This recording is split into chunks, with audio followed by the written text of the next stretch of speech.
ইসলাম নারীকে চার দেয়ালের মাঝে বন্দী করে নাই, বরং ইসলাম নারীকে ভোগ্যপণ্য হওয়ার হাত থেকে মুক্তি দিচ্ছে। মুক্তি দিয়েছে, বাঁচিয়ে দিয়েছে। এই উম্মতের জন্য ওয়ান অফ দ্য বিগেস্ট ফিতনা হচ্ছে নারী। দেখা যাচ্ছে ওই নারীর কারণেই কিন্তু এত কিছু। নারী হচ্ছে মাদ্রাসা, যে প্রথম শিক্ষা আমরা ওখান থেকেই শিক্ষা পাই। রাসূলুল্লাহ সাল্লাল্লাহু আলাইহি ওয়াসাল্লাম বলছেন, তোমাদের কাছে সেই শ্রেষ্ঠ যে তার স্ত্রীর কাছে শ্রেষ্ঠ। মানুষ বাঁচে এমন ভাবে যেন সে কখনোই মরবে না, আর মৃত্যু হয় এমন ভাবে যেন সে কখনোই বাঁচে না।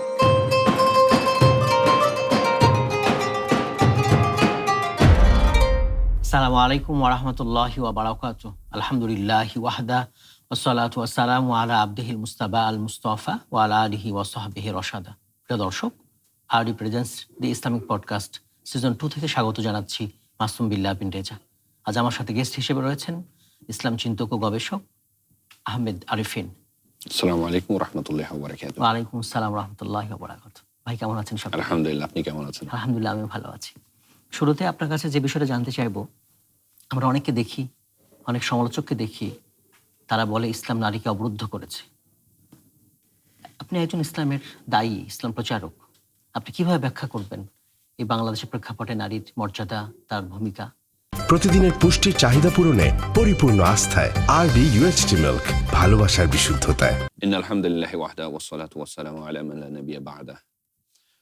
ইসলাম আসলে নারীকে চার দেওয়ালের মাঝে বন্দী করে নাই। ইসলাম নারীকে ভোগ্যপণ্য হওয়ার হাত থেকে মুক্তি দিচ্ছে। একজন মুসলিমের নারী হলো একটা জাতির প্রথম মাদ্রাসা। মা খাদিজা রাদিয়াল্লাহু তাআলা আনহা ছিলেন একজন সাকসেসফুল বিজনেস ওম্যান, একজন বিলিয়নিয়ার, একজন বড়সড় আরবের একজন বড়সড় ইনভেস্টর। আয়েশা রাদিয়াল্লাহু তাআলা আনহা ছিলেন one of the greatest teacher. ওনার কাছ থেকে আমরা হাজারো হাদিস পাইছি, 2000-এর অধিক পেয়েছি। তো ইসলাম আসলে নারীকে উত্তরাধিকার দিছে যখন পশ্চিমও ওটা অ্যালাউড ছিল না। এটা ভেরি রিসেন্টলি পশ্চিমে অ্যালাউড হয়েছে, কিন্তু ইসলাম 1400 বছর আগে দিয়ে রাখছে। 1400 প্লাস ইয়ার্স।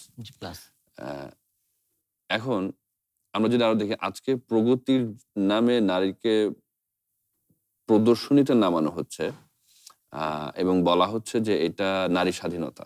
একজন নারী অকথ্য ভাষায় কথা বলবে, বাজে ধরনের কাপড় চোপড় পরবে, যা ইচ্ছা তাই করতে পারবে, হায়া লজ্জা তার ক্যারেক্টার থেকে সরাই দেওয়া হবে এবং বলা হবে যে এটাই হচ্ছে প্রোগ্রেস। তাহলে আমাদের খুব ভালো মতো দেখতে হবে যে আমাদের মূল্যবোধের কি অবস্থা। মূল্যবোধের প্রচন্ড রকম অবক্ষয় হয়েছে, যেই কারণে আজকে আমরা এইসব জিনিসকে বলতেছি নারীদের ক্ষমতায়ন। রাসূল সাল্লাল্লাহু আলাইহি ওয়াসাল্লাম বলছেন যে নারীদের ব্যাপারে তোমরা আল্লাহকে ভয় করো। এবং এই উম্মতের জন্য ওয়ান অফ দ্য বিগেস্ট ফিতনা হচ্ছে নারী। তো আমরা নারীদেরকে আসলে সামনে এগিয়ে যেতে মানা করতেছি না, কখনো মানা করতেছি না। এটা ইসলাম অ্যালাউ করে না। আমরা কিভাবে মানা করব? আমরা কোরআন সুন্নাহ থেকে কখনো এটা পাই না যে নারীদেরকে বাধা দেওয়া হচ্ছে কোনো কিছুতে, জ্ঞান আহরণে, কোনো কিছুতে। আমরা এখনকার যেই টার্মিনোলজি, এখনকার যেই ভিত্তিটা দাঁড়াইছে কথার, যে যদি নারীরা যাই চায় তাই করতে না পারে, তাহলে আমরা তাদেরকে আটকে রাখছি। এটা কিন্তু নারীর ক্ষেত্রে না, এটা কিন্তু পুরুষের ক্ষেত্রেও যাবে। আমাদের একটা স্ট্যান্ডার্ড কোড অফ লিভিং আছে, সেটা হচ্ছে কোরআন। একটা স্ট্যান্ডার্ড দেওয়া হয়েছে, আমরা সেই স্ট্যান্ডার্ড অনুযায়ী যাই। কেন ওই স্ট্যান্ডার্ড অনুযায়ী যাই? বিকজ আমরা অ্যাজ এ মুসলিম যারা ঈমান আনছি, আমরা এটা মেনে নিছি যে আমাদের রব আল্লাহ সুবহানাহু ওয়া তাআলা, এবং আল্লাহ সুবহানাহু ওয়া তাআলা আমাদের খালিক, তিনি আমাদের সৃষ্টিকর্তা, তিনি আমাদেরকে সৃষ্টি করছেন। এন্টায়ার আমাদের না, শুধু এন্টায়ার সৃষ্টি তার। তাহলে যিনি সৃষ্টিকর্তা তিনি বলতে পারবেন যে আমার জন্য কোনটা ভালো কোনটা খারাপ।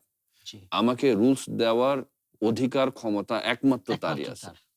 তাহলে আমরা আসলে যখন আল্লাহ বলতেছে যে আম আমরা নারীদের উপর কর্তৃত্বশীল, আ তাদের ব্যাপারে আমাদের জবাবদিহি করতে হবে, আমাদের জবাবদিহি করতে হবে। আমার ঘরের নারীরা যদি বাজে ভাষায় কথা বলে, উচ্ছৃঙ্খলভাবে চলাফেরা করে, চলাফেরা করে, সেটার জবাব তো আমারও দিতে হবে। দিতে হবে।์ইসলাম নারীদের ক্ষমতায়নে কখনো পিছপা হয় নাই। ইসলাম সবসময় তাকে আপলিফট করছে। ইসলামে আ আমরা এই আ মা আয়েশা পাইছি রাদিয়াল্লাহু তাআলা আনহা, আমরা পাইছি মা খাদিজা, আমরা এরকম আরো অনেক, অনেক আ নারী মহিলা সাহাবী সাহাবী। পাইছি যারা আম মেডিকেল সায়েন্সে অনেক অগ্রগতি আনছে, যারা ইভেন ইঞ্জিনিয়ারিং এ অগ্রগতি আনছে, যারা ইনভেস্টমেন্টে অগ্রগতি আনছে।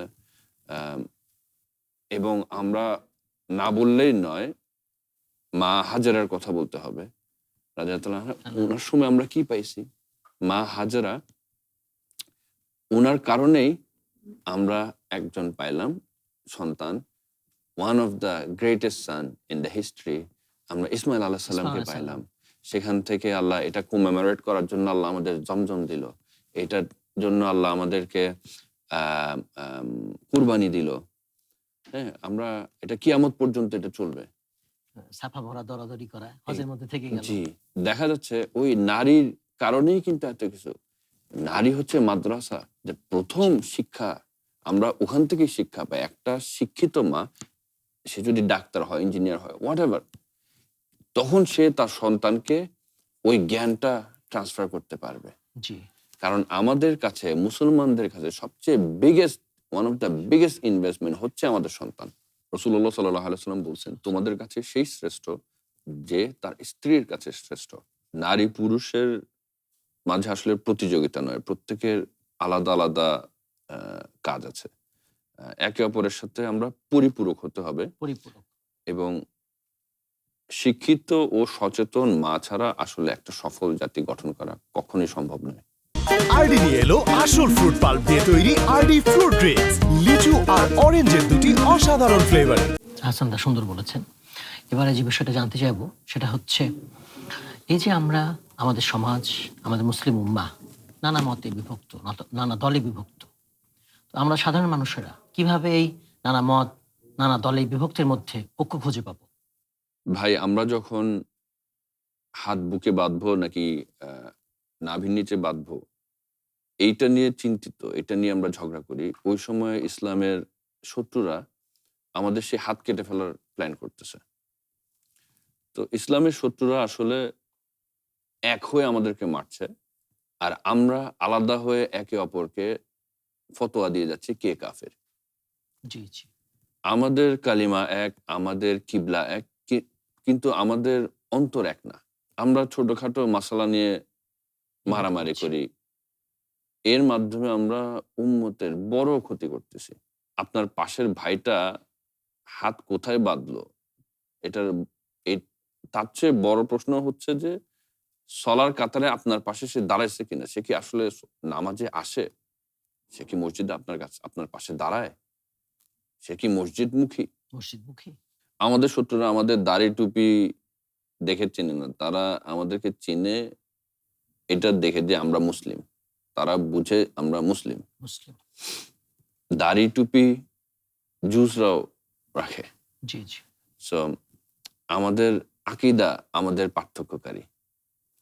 আমরা যদি কোরআনের দিকে তাকাই, দেখব যে আল্লাহ বলতেছেন, তোমরা সবাই মিলে আল্লাহর রজ্জুকে, ওই সেই দড়িটাকে আঁকড়ে শক্ত ধরো, করে ধরো এবং বিচ্ছিন্ন হইও না। বিচ্ছিন্ন ওয়ালা তাফাররাকু। একতা মানে আসলে এই না যে আমরা আমাদের আমাদের সবার মত এক হবে। একতা মানে হচ্ছে আমাদের ভিন্ন মত থাকার কারণে, মতভেদ হওয়ার পরেও আমরা একে অপরের প্রতি মহব্বতটা ধরে রাখবো। হাসান দা যথার্থই বলেছেন। এবারে যে বিষয়টা আমরা আলোচনা করব সেটা হচ্ছে, এই যে ছুটন্ত ব্যস্ত দুনিয়ায় আমরা আসলে কিসের পিছনে দৌড়াচ্ছি, ছুটছি? প্রত্যেকটা মানুষের উচিত মৃত্যুর আগে একবার সত্যটা হলেও সেটা উপলব্ধি করা। এটা আপনি কিভাবে ব্যাখ্যা করবেন? মানুষ বাঁচে এমনভাবে যেন সে কখনোই মরবে না। আর মৃত্যু হয় এমন ভাবে যেন সে কখনোই বাঁচেনি।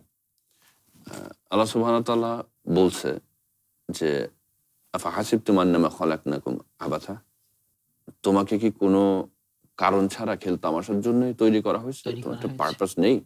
তা আমরা আসলে যখন আমাদের প্রকৃত উদ্দেশ্য বলতে মানে পারপাসটা বোঝাচ্ছে, আমরা যখন বুঝবো যে আমাদের পারপাসটা হচ্ছে আল্লাহর ইবাদত করা। আল্লাহর ইবাদত আল্লাহ বলছে ওয়ামা খলাকতুল জিন্না ওয়াল ইনসা ইল্লা ইল্লা লিয়াবুদুন। লিয়াবুদুন, তার ইবাদতের জন্যই সৃষ্টি করা আছে, নাথিং এলস। যখন আমরা আমাদের এটাই প্রকৃত উদ্দেশ্য, এই পারপাসটা যখন আমরা বুঝে যাব যে ইবাদতই আমাদের মূল লক্ষ্য, তখন আসলে আপনার অন্যান্য সব প্রবলেম ফেড হয়ে যাবে।